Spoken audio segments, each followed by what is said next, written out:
Hello friends, welcome to Simply Chemistry.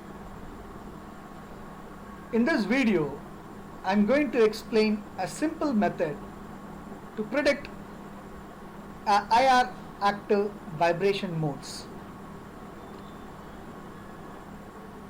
We know the formula to calculate the total number of vibrations for a given molecule using the formula 3n minus 5 for a linear molecule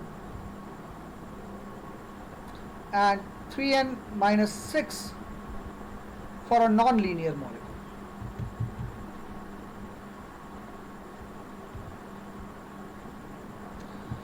This formula will give us the total number of vibration freedom for a given molecule, of which we are going to see a method to find out which of them are IR active or which of them are not IR active. I will explain with an example hydrogen molecule. So it's a linear molecule. So the number of modes of vibration is 3 into 2 minus 5 is going to be 1. So there is only one possible mode of vibration in case of hydrogen, that is stretching. So this is a molecule and only one kind of stretching is also possible, stretching. For a molecule or for the vibration to be IR active, while you perform the vibration, there should be a net change in the dipole moment of the molecule. So I am going to explain a method to find out that very simply. So what I am going to do is that I am assuming this to be a balanced on a wedge like this, or in other words, we keep a wedge at the center of gravity of the molecule like this. So when I perform the stretching, will there be any change in the position of the wedge? There will be no change in the position of the wedge. Hence, I can say there is no net dipole moment change taking place. There is no net change in dipole takes place. So I'll give you another example. We will deal with HBr. It's a molecule, it's a heterodiatomic molecule. So you could see that the same formula to calculate the number of modes of vibration. Again, in this case it is 1. So I'm just trying to draw the molecule Br. In this case the wedge will be kind of close to Br because that is where the center of gravity of the molecule will lie, because Br is bigger when compared to that of hydrogen. When I perform the stretching again in this molecule, we could obviously know there will be change in the position of the wedge to balance them, to keep them in balance. The position of the wedge will be changing. A change is observed. So indirectly we can mean that net change in dipole moment takes place. Hence, this heterodiatomic molecule stretching is IR active, whereas homodiatomic molecule,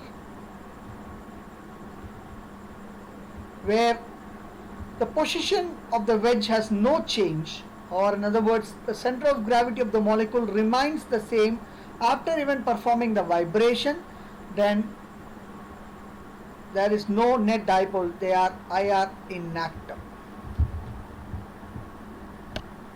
They are IR inactive.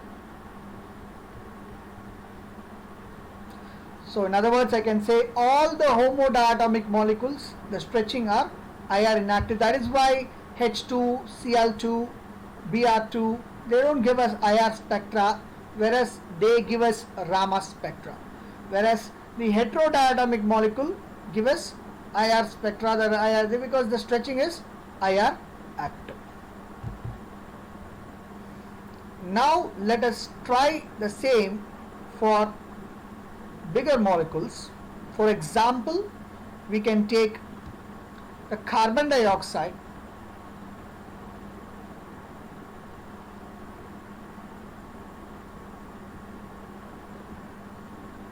CO2. We know the geometry of carbon dioxide, that is C double bond O and double bond O. It's a linear molecule. So this is going to have 3n minus 5, that is 3 into 3 minus 5 is going to be 4 modes of vibration possible in case of carbon dioxide.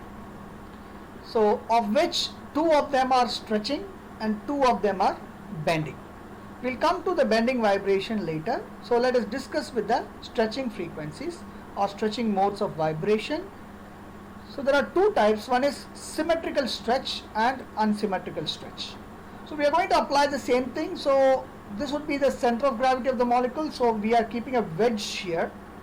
So when we perform the symmetrical stretch, that you are expanding the molecule equally on both direction, so will there be change in the position of the wedge? So no is the answer. For a symmetrical stretch, vibration is IR inactive. The reason why is I have shown you that the position of the wedge remains the same. If in case we are trying to go for unsymmetrical stretch, so what we will observe is that, so one side the bond is getting elongated, the other side the bond is compressed.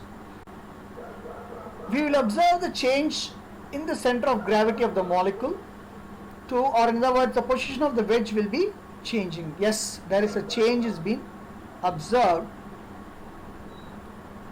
A change is observed. Yes. So unsymmetrical stretch, vibration is IR active. So I repeat once again, on the symmetrical stretch, the bond is being stretched both sides evenly, so the position of the wedge remains the same. Whereas in case of unsymmetrical stretch, the position of the wedge will be altered because one side it is pulling, the other side it is being compressing. The other 2 are bending vibrations. All the bending vibrations are generally IR active. The reason why is when the molecule bends, we are not going to apply the wedge method to find out it. Rather, what we do is that we apply the previous method. Like if you have seen my dipole moment video, we are going to use the same methodology here. So look at this one. This is the structure. Assume that it is going for a in plane bending like this. So the molecule will turn like this. Is it in the equilibrium? So now you could see initially the pull was even from the opposite direction. So the position of your central atom doesn't move. But once the bending happens, the pull of the oxygens are from the different direction. So automatically the carbon will move towards this side. So literally, figuratively speaking, the position of the central atom will move while this bending happens. Hence, automatically I can say a dipole moment arises. So I would request or encourage you to watch that video to predict the dipole moment so you can easily understand that. So when there is a dipole moment, say here it is no dipole moment. When this happens, dipole moment is there. Though there is a change in the dipole moment is being observed. Hence it is IR active. So we'll see one more example. So we'll see a non-linear molecule example. So let us start with water, H2O. So we know that the geometry of water is bent like this. So it's a non-linear one. So we will use this formula to calculate the number of modes of vibration. There will be 3 into 3 minus 6. That is 3 modes of vibration, of which 2 of them are stretching and 1 is bending. So let us see with the first two stretching how to see it.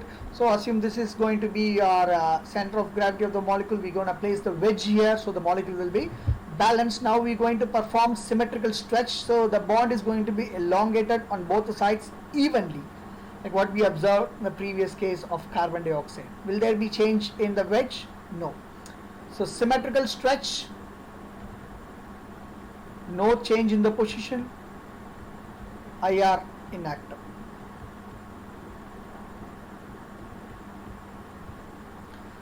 So what in case of unsymmetrical is that one bond is being shrunken, the other bond is being elongated out. So what will happen? Automatically the molecule cannot be balanced with this particular center of gravity. There is a change in the center of gravity is observed.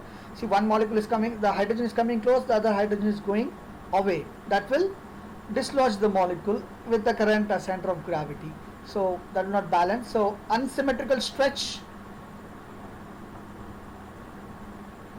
position of changes happen, so that becomes IR active.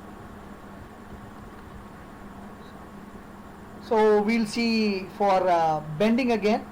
So bending is, what happens is that the bond either comes closer, either this is what happens, likewise it can even go away, something like scissoring action, comes close, goes, comes close, goes, is taking place.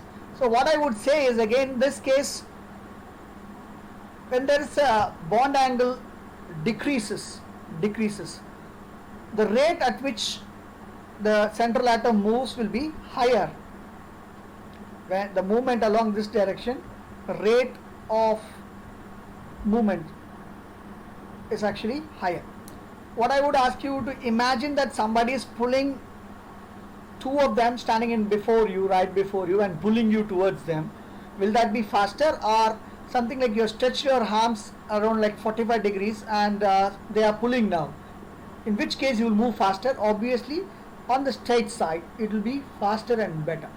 So the position will change, definitely yes, but the rate of position change will be comparatively higher when the bonds come closer. So that will give you the change in the dipole moment. Hence this bending also IR active. I hope you all enjoyed watching this video. Thank you.